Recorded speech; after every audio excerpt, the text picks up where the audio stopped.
All right. Just kidding. Just kidding.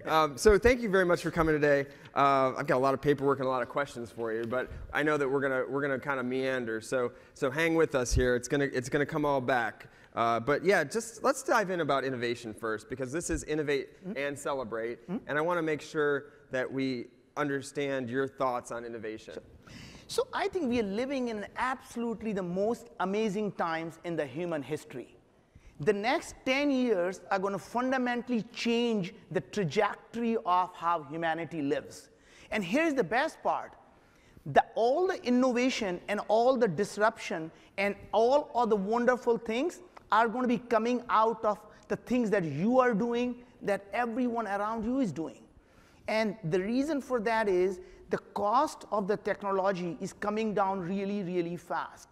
And these exponential technologies, many of them are converging together at the knee of the curve. And I'll tell you a little bit more about what's happening there and what technologies that at this point are so ripe that we can apply many of them to solve some of the biggest problems, which happen to be the biggest opportunity for any entrepreneur. So everything that used to be in the domain of the Fortune 500 companies or even the superpowers can now be done by a small group of people. And that, to me, is really the key of how the world is changing, how innovation and entrepreneurship is solving some of the most vexing problems facing humanity. And I think the power is in our hand, and it's no longer in the hands of the government or the large companies. And if I may venture to say that, I think the 40% or 50% of the Fortune 500 companies will not be around in the next 10 years. Wow. And it's going to be one of you that's going to disrupt it. That's pretty bold. Yeah. So we're going to talk a little bit about some of the innovations that could happen. So like, I'd love to get your thoughts just on maybe kind of highly regulated spaces. So like, let's talk about education first. Sure. So I mean, I think the best way to really look at this stuff and seeing what are the technologies that are on the exponential curve and are absolutely ready for prime time. And then let's look at how do we apply these set of technologies and what are the industries that are absolutely ripe for disruption. And what are the biggest problems, and if you can apply the right set of technology, that you can create an amazing, amazing enterprise. So to me, let's just start with a fundamental fact that if you want to create a billion-dollar company, it is really, really easy. It is. All you have to do is solve a $10 billion problem. I mean, it's really not much, right? And the good thing is, the problems that you're talking about, whether it's in education or healthcare or fresh water or agriculture, all of these problems are not just $10 billion problems. They're $100 billion or even $10 trillion problems. Big, big problems. Massive, massive problems. And the solutions actually exist today. So many of the technologies that we need to solve these problems actually do exist. What's lacking is the spirit of entrepreneurship and someone putting these things together to solve these problems. Right. So I'm going to actually answer your question more specifically. Okay. So what are the set of technologies that are absolutely available right now? So every single thing that's making our iPhones better, faster, thinner, cheaper are the sensors, right? So in your pocket, what you're carrying, that iPhone, in fact, has more processing power than the computer that landed the man on the moon. Wow. So think about that. It has now access to more information through Google than the President Clinton had as a president. Wow. Now, the sensors that are on that phone would have been worth over $1 million just 10 years ago. So think about all the things that you're carrying. $1 million phone, basically. $1 million phone 10 years ago. So when people talk about that, this gloom and doom and how the world is falling apart, in fact, the world is today better than it has ever been. The definition of poverty keeps changing. The richest person 40 years ago could not afford the things that the poorest person can afford today. So it's mind-boggling to me that why people talk about the doom and gloom. And the only reason people talk about the doom and gloom is they take advantage of our brain. So as we evolved as humans, imagine we were living in the jungle. And every single time, if we missed the bad news, what happens? We got wiped out of the gene pool, right? So what happened is our brain, the primitive part of our brain called amygdala, is especially tuned for everything negative. If something negative happens, we are paying attention, and amygdala is constantly looking around for the negative news. Right. Media figured that out. So if it bleeds, it leads. Oh my God. The CNN, let's call that a crisis news network. The one crisis after the crisis. Yeah. They cannot get enough crisis out there. Gets our attention, that's for sure, And right? that gets your attention, right? Yeah. But what's really happening is world is becoming a better place. So if you start to think about how would we go solve education. So fundamentally as an entrepreneur, you have to think about what problem are we solving and what exactly is the education problem. Right. So most people here will say, well, you know, our education system is seriously broken and it really needs fixing, right? How many people believe that? At least some of you. Yeah. The problem you have is actually our education system is not broken. It is doing exactly what it was designed to do. It has simply become obsolete. Our needs have changed. So if you go back a couple of 100 years ago, our education system was designed for the time where somebody could learn certain skills and apply those skills for the rest of their life in a productive job. Right. Now, every skill that you learn today become obsolete in 5 to 10 years because of these exponential technologies. So learning skills is no longer the game. Education system no longer needs to be teaching skills. What it really needs to be doing is teaching you learning to learn and learning to solve problems. And understanding that most problems are not a unidisciplinary problem. They're interdisciplinary problem, and multiple disciplines have to come together to solve a problem, and it requires a cooperative approach. So let's look at the current education system, how it works. When you ask your person, when you're taking an exam, ask your neighbor and say, hey, what do you think is the right answer here? You know what they call? They call that cheating. Right? In the real world, we call that a teamwork, right? Yeah, collaboration. Collaboration, right? Yeah. Think about it. Yeah. If you get someone to do your job better than you can, we call that a leadership. Right? In education, we delegation. call it delegation, the leadership. In education, we call that cheating. You're getting someone else to do your work. Well, that's what we're supposed to do. Because they are much better at it than we are. So that's my point is we have to start thinking about education very, very differently. So what needs to be done? It needs to be adaptive. That means the education system needs to adapt to the learner.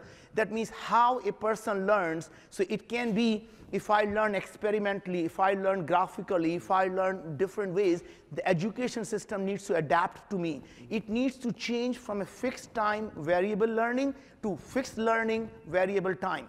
So what I mean by that is today we have this semester system. You get 6 months, and it doesn't matter whether you learn a lot, you get an A, you learn a little, you get C, and you move on to the next thing.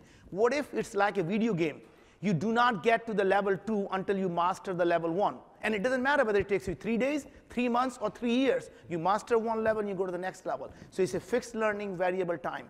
It needs to be gamified. It needs to be collaborative. It needs to be really, as opposed to being a sage on the stage, you learn everything before you come to the class, and the teacher becomes a coach that essentially says, how do we solve this problem? And you take a group and start to solve different problems using different technologies. So more experiential. More and more experiential, and that is to me is and learning to learn. You no longer have to remember the information. You just need to remember the keywords that you need to type on the Google to get the information, because all the information is at your fingertips now. So why bother about learning all that information? Our brain is extremely limited. So if I can just do slightly tangent here, the biggest change in the humanity evolved about 100,000 years ago when we developed the prefrontal cortex, just a little bit of neocortex. And as humans, we neither the fastest nor the strongest, but we became on the top of the species food chain because we have this brain, especially this extra neocortex. Now imagine what if we can extend this neocortex by merging our brain with the cloud, and we have unlimited neocortex. So imagine what happens. We are already doing that. So if I ask you to tell you your own phone number, probably half the people in this room couldn't remember their own phone number. Or you know your wife's why? phone number or anybody's phone number. Exactly, because you augmented your brain to the cloud using your iPhone. Right. The information is constantly being augmented, so we're already being used to it. And it's only a matter of time till you start to have your body full of sensors. So imagine, if you have nanobots in your body, so I'm going to healthcare, how to solve healthcare problems. So think about what healthcare diagnostic is. Today our healthcare is primarily not even a healthcare, it's not even a disease care, it's actually the symptom care system. You go to the doctor, I have a headache, they give you a pill to stop you feeling the headache, not cure the headache, just so you don't feel it, that's it. Right? The drug companies, when you are sick, their job is not to cure you, because if you get cured, their annuity stops, they can't make money. And if you die, they don't make money. So what's their job? Keeping you alive long enough just to keep them paying money. Right? Sounds terrible. Right? Sounds terrible, right? But that's what it is. So what if you fundamentally change the diagnostics so that you can essentially know even before you're going to fall sick? And one of the things that are happening is the technology is giving us all the things we needed. So let me tell you some of the very interesting things that I have been learning about healthcare. Do we know that we as humans, less than 10% of our cells in our body are our own. 90% of the cells in our body are bacterial cells, the microbes. Wow. So imagine, our DNA only produces about 20,000 genes, and these bacteria, they produce 10 million genes. Wow. So who is controlling who?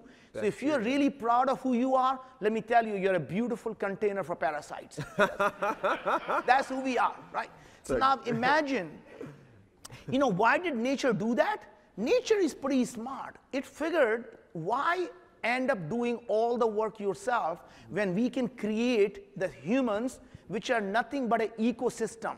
And that ecosystem has all these microbes actually helping it do what it needs to do. So our DNA, our genes, don't know how to digest fiber, but microbes do. So they have the microbial system in your gut that digests the fiber. In return, it gives you the vitamins, it gives you the nutrients. Right. So what happens is the ecosystem evolved that says, hey, we do certain things, you do certain things, and we will feed you, in turn you feed us. So that became a symbiotic relationship, and that's how we all evolved. So imagine, 90% of the diseases that we know are actually caused by the imbalance of microbiome in your body. And your host system, the immune system, responds to it.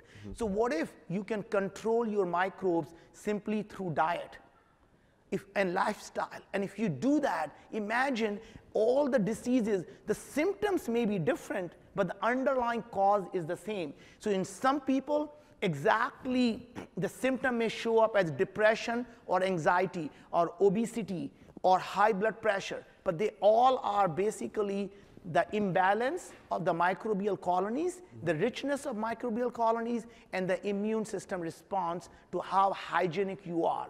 So the allergies and eczemas are not, they are first world problem, they are not the third world problem. Because we become too hygienic. We are no longer in one with the nature. When something drops on the floor, we don't eat it. You know what? That's not what the nature intended. Nature wanted all those microbes inside you so they can build a symbiotic relationship. So if it falls on the floor, pick it up and call it a microbiome enhanced food. I love that. That's awesome. Right? But then, so my point is, now you have the technology like sequencing, and the cost of sequencing is coming down so fast.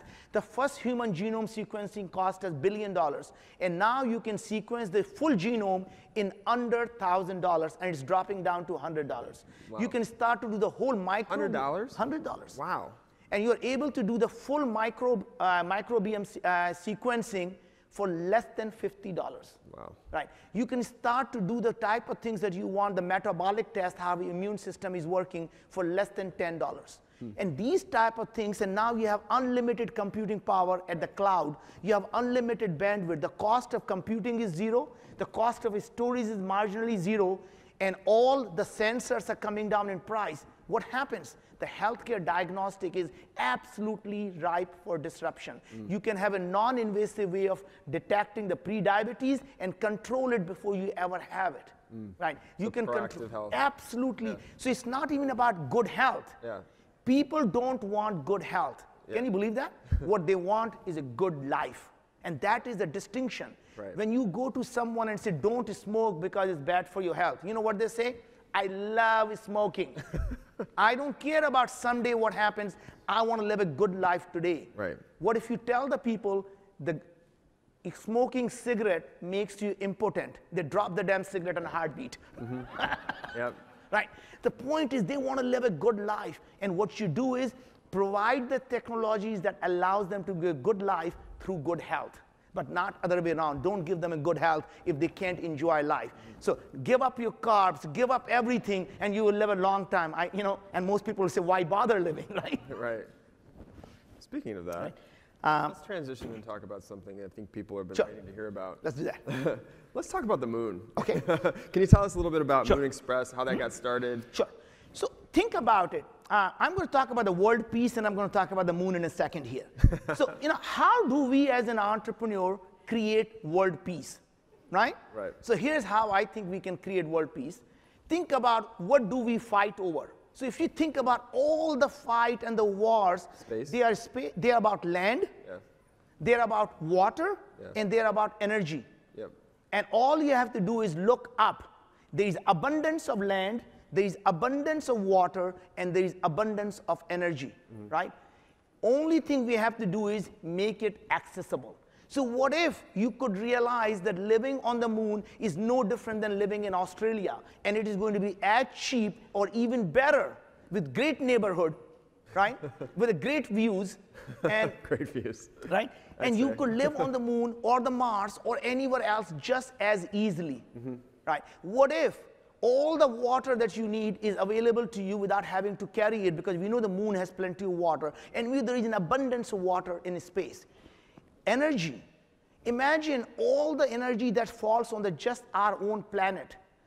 In the 1.5 hour, every single 1.5 hour, we have more energy falling on this earth just from our own sun than we use in the entire year. Wow. All we have to do is simply harness it. It is the same problem that we had if you go back to the time of Napoleon. And I'm going to give you a very short story about how technology changes everything. Napoleon hosted a king of Siam, and he wanted to show him how rich he is. So what he did is, he fed all the generals with the gold platter. He fed all their troops in the silver platter. But the king of Siam would have nothing less than the aluminum platter. It was the most rare material. Even though it is abundance on earth, but it's never in the pure form, it was in the form of bauxite. It was so expensive, so rare, that the Washington Monument, the tip of the Washington Monument, is made out of aluminum. We wanted to show to the Britishers, we have arrived. We are the rich country. We're going to put the aluminum on the top of our Washington Monument. Wow. And then the technology called electrolysis came about. And electrolysis made extracting the aluminum from bauxite so easy that we throw it away. Now imagine, that means the problem is simply building the right set of technologies for us to be making it accessible. So cost of going to the moon used to be $1 billion. Yeah. We are launching a mission to the moon next year, not someday, Wait, so just next next year. year. Wow. And our cost of going to the moon, the unmanned lander, is under $10 million. Wow. Right. That cost in the next 3 to 5 years is going to be under $1 million. And I can believe you. So cheaper than my $1 million phone. Exactly. So imagine what's happening is these things are coming down for many, many reasons. The cost of the rockets are coming down so fast that you can't believe it. And here's why. The rockets used to cost several $100 million. Elon brought the cost down to $70 million. And we thought, oh, we can So use Elon Musk brought Elon, it. yeah. Okay. Now we have companies that are 3D printing the rockets, and there's a company called Rocket Lab that we are using. It cost us $4 million. Wow. Now the people are building the rockets for $1 million. And by the time we are even launched, there's going to be rockets somebody's going to be launching for $100,000. And here's why. Pretty soon everyone's going to have their own rocket.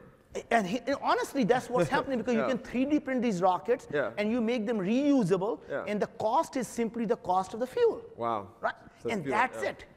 And what if you don't even have to carry all the fuel? Because in a rocket, 97% of the weight is the fuel. Yeah. But what if you don't use the fuel? You can refuel yourself on the way. So How you would you only do that? bringing the fuel from moon. Oh. So you take the water. What is the water? Hydrogen, oxygen. Yep. Rocket fuel, fuel for humanity. Yep. And you start to put the rocket fuel on the Earth orbit and the moon orbits instead of taking, instead of refuel yourself on the way. Don't carry all the fuel. So we're going to do this next year? Is that what you said? Yeah. No, my point is, imagine what we're doing. Yeah. We want, so people ask me all the time, hey, when you go there, how much are you going to bring back? What are you going to bring back? And my question is, look, okay, I'll tell you all the things, but would you let me enjoy when the minute we land on the moon, we become the 4th superpower?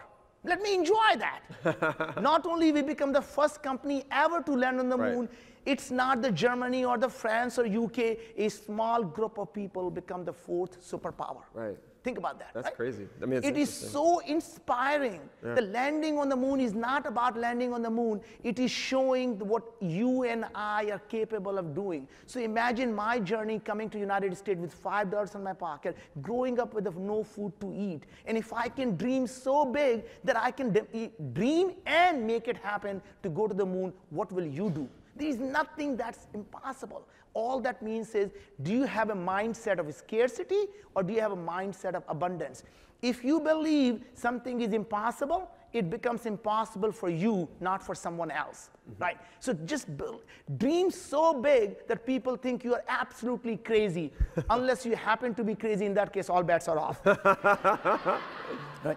And never be afraid to fail. As an entrepreneur, you never fail, you pivot, right?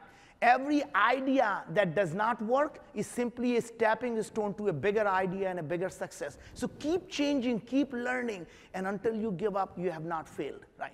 So to me, going to the moon is symbolic of what we can do. It is like a 4-minute a mile problem. No human ran a mile under 4 minutes until the first person showed it could be done. Right. And the 13 people did that a year later. Right? To me, the landing on the moon is that event that will fundamentally change how they look at the space. It is an iPhone of space, right?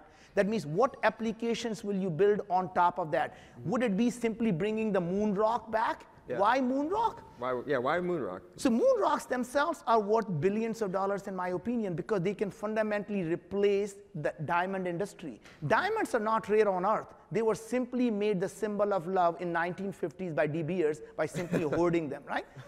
Moon has been a symbol of love forever. Right. So what if we simply change the marketing? When we bring the moon rock, we make them a commodity. Right. We say everyone's wearing moon rocks now. We say everyone gives someone a diamond.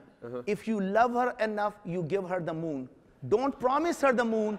Just give it to her. Don't promise her the moon, give her the moon. Wow. And the girl gets up and says, Frank, I thought you loved me. Why are you giving me diamond? Right? And then, when we start taking people to the moon, we change the definition of honeymoon. Honeymoon is about taking your honey to the moon, not honey Hawaii. That's awesome. Wow. No, that's definitely interesting. I mean, so you're going to go and mine the moon and see what's there. Now we know what's there. You know what's there. How do you know what's there? Because NASA has been mapping the moon for the last 60 years. We know exactly what is there. It's a 16 quadrillion worth of minerals, including rare earth elements, platinum grade materials, and helium-3. Helium-3 is the best resource for clean energy. There is no nuclear waste. After you use helium-3 in the fusion resource, there is no radioactive waste. Oh, wow. Now people say, well, we don't have a fusion resource today. But it's going, as an entrepreneur, you don't want to be where the puck is. You want to be where the puck is going to be. Right. We know in the next 5 to 10 years, we're going to have a fusion reactor. And then somebody's going to be looking around and say, hey, does someone have helium-3? And you raise your hand and say, got lots of helium-3. We're on the moon over here, right here. We got the helium-3. So my point is, start thinking about what is possible. I mean, start thinking that all of these things are possible, and it's in your reach. It is not something that requires billions of dollars. You can bootstrap these projects. So I'm building another company called Vyome, which really why is life, life of science of life, Y-OM, right? And what we're doing is exactly what I described you. Looking at your microbiome, looking at your metabolome, looking at your genome, looking at your virome, and saying, how can we allow you to live a wonderful life? You may think you're eating healthy, but your body may disagree with that, right? No two people are alike, and the same diet that may be good for you may be terrible for someone else. So just because you're eating a paleo diet doesn't mean you're eating healthy. Your body may completely disagree with that, or a gluten-free diet or anything else. You can, in fact, be personalized in terms of who you are and what's best for you. Now, coming back to it as an entrepreneur, I want each one of you to start thinking, what are the things I can do that if successful, I can impact 1 billion people's life? Wow. If you can go out and impact 1 billion people's life, I guarantee you will create at least a $10 billion company. And never, ever be afraid to tell someone that what you do is profitable and it makes money. So don't ever be a social entrepreneur. That is a degrading term to an entrepreneur that says, you know what, I'm giving a consolation prize because you're such a shitty entrepreneur. Let me give you a consolation prize of a social entrepreneur, right? Right? Every entrepreneur is a social entrepreneur that solves the big problems, and when you solve a big problem, that is a social good. So go out and help 1 billion people and create a $10 billion company, and never be afraid to tell someone that I'm so profitable, I can go out and scale so fast that the whole world will know who I am, what I'm doing, right? And the last thing is, as on your path to success, just remember, it is a lonely journey. So enjoy your success, and when you reach there, remember to be humble, because the sure sign of success is the day you become humble. If you don't have a humility, then you're still trying to prove something to someone else or yourself. So Donald Trump is still trying to prove himself. I'm a $10 billion. The people who are actually worth $10 billion don't talk about money. Right? True. So I'm not talking about politics, but I'm saying is that humility is a sign of success. So go out and help someone else. When you are successful, send the elevator back down to bring the next person back up. Be a mentor. Help anyone you can. And the more you do, the more you will receive. What's the ultimate success to you? Ultimate success to me is if I can impact billions of lives, and the only way I know is to help thousands of entrepreneurs around the world for them to make their dream come true, because each one of them is going to go out and impact millions of people. Excellent. That's really great. I think we've got. Does anybody have a chance to? We got some mics over here. Let's just do a few questions. I know we're a little bit over time, but I want to just make sure people had a chance. Anybody have any questions they want to ask, Naveen?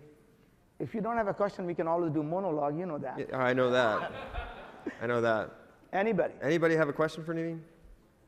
I guess not. I have a question. Okay. This has been kind of circling in my brain the whole time knew I was going to talk to you. Now, you mentioned that NASA has mapped the moon. Yeah. There's conspiracy theory about the moon being made of cheese. There's conspiracy theory about it having life. Yeah. What are your thoughts on all those different ideas? So first of all, moon is a sister planet of Earth. Yeah. It is really was formed after a massive collision in the early days of the Earth formation. All I can tell you is there is so much. If you keep believing it's made of cheese, I'm the only one who's going to be owning all the material from there. Right? Okay, so that one's ruled out. What about potential other life? So one of the things Frank was asking me about what the latest news, we became the first and the only company that have a permission to land on the moon. And then ever. Right, let's hear it for that. Land, and we got the law changed. The law of the land now says anything that we bring back from the moon, we get to own it. And that law was signed by President Obama in December of last year. So imagine that. Wow. So we got, as an entrepreneur, we did not say, we have no permission. We were never going to get the permission to land on the moon. We have no rights to bring the stuff back. Guess what? We got everything changed. As an entrepreneur, you cross that bridge when you get there, and once you cross the bridge, you burn the bridge behind you, so because there is no going back. You keep moving forward. Had anybody ever tried to do that before? Were you the first to even Nobody ever dreamt. Hey, we're on the moon. Nobody ever dreamt that they could go to the moon, so there was no procedure. There was no department that said, apply for going to the moon here. Moon permit right here, yeah. So we had to go to everyone. We went to NSA, and they say, you know what? we could tell you the 10 reasons why you can't do that. And even if you can solve every single issue that we have, we still have no right or no, it's not in our charter to say yes. Right. We can say no, but we can't say yes. We went to NSA, we went to State Department, we went to every single department. What about other countries? Do they think that there So should actually be like so finally we went to White House and we got the permission, and every department came together to make it happen. It is under, so you ask me why, what right does United States have to give you the permission? Right, yeah. Do you need permission from China and Russia? So the interesting thing is, there is something called international planetary treaty. Let me say no country can own it, but the countries have to work together in the non-interference way. And a US company, when we launch, we are under jurisdiction of United States as if we are the United States. Oh, wow. Right? And You're like an ambassador to the United States. We are not only ambassador, we are a superpower, and then we are negotiating with the United States in terms of what rights each one of us have. To give you a really fun example, they told us, would you consider not landing or disturbing the Neil Armstrong's footsteps? What did you say? They cannot say that you cannot do that because they have no right. They don't own the moon. And they don't own the steps. Yeah, they don't own the steps. Right. We told them, we'll be more than happy, but would you consider giving us the same reciprocal non-interference treaty? So when we are on the South Pole looking at all the water that we want to control, would you not only make sure that it's, you don't interfere with us, you make sure no one else can interfere with us? There's water. It's water on the moon. Wow. So if we can control that, we control the land, right? So imagine if when we are there. So basically waterfront property. But waterfront property. If you own it, and you have the might of the United States to make sure that no other country can come there, I think that's a pretty cool stuff. Okay, so here's a question, though. It's a little bit out there, but think about this. There were certain explorers that came over in the Mayflower and whatnot, and they came to what is now the United States and basically took it over and extended and extended. Are there any What about the people there? Well, that's one, and then the other thing is, are you thinking maybe we could create another country? Like, I don't know. So interesting thing is, people talk about living on the Mars, right? Yeah. I think the moon is a better first step, even if you want to live on the Mars. So think about it, the same set of problems, high radiation, high temperature things. Yeah. And between you and I, you'd rather be a lunatic 3 days away than be a Martian 6 months away, right? I'll be a lunatic all day. That's a good point. Right? But the beauty is, people talk about the short term. Oh, wait a sec. Human body is not designed to live on radiation. How will we make that happen? Right. They forget that nature has already solved that problem. We find bacteria that's living in the radioactive waste. So not only they thrive in the radiation, they use the radiation as an energy source. So imagine if, how many of you know about technology called CRISPR? Okay. Few, So CRISPR is a genetic editing technology that can allow you to edit your own DNA. Wow. So imagine if you can take this radioactive thrive gene from bacteria and modify your DNA, and now not only you're radioactive proof, you don't need to eat the pizza anymore. You just say, bring me the more radiation, baby. Oh man, wow. Right.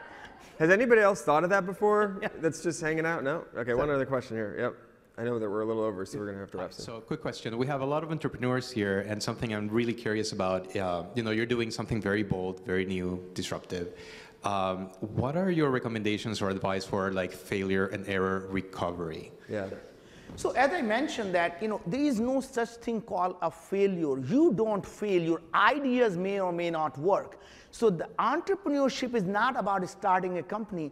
Entrepreneurship is simply experimentation. The more experiments you can do in the shortest amount of time is the more successful you're going to become. That means get the idea, bring the prototype, and get out if it's not the right thing, and simply keep iterating and reiterating on top of that. So it's all about experimentation and as little amount of effort it takes to prove the concept that it is going to work or not work.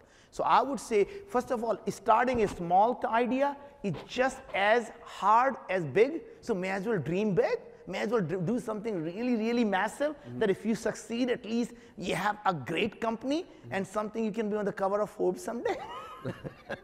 That is I think that's a good way to end it. I know we're a little over time. I think I could sit here for hours talking about all of the questions I have about the moon. Are you going to be around a little bit? Do you have? I'm here, actually. So yeah, so if we can, instead of listening to the next session, meet me outside and we can have a better conversation. Oh, wow. All right. Let's hear it for Naveen Jain. Take care. Thank you so much. Thank you. Great. Excellent. Thank you.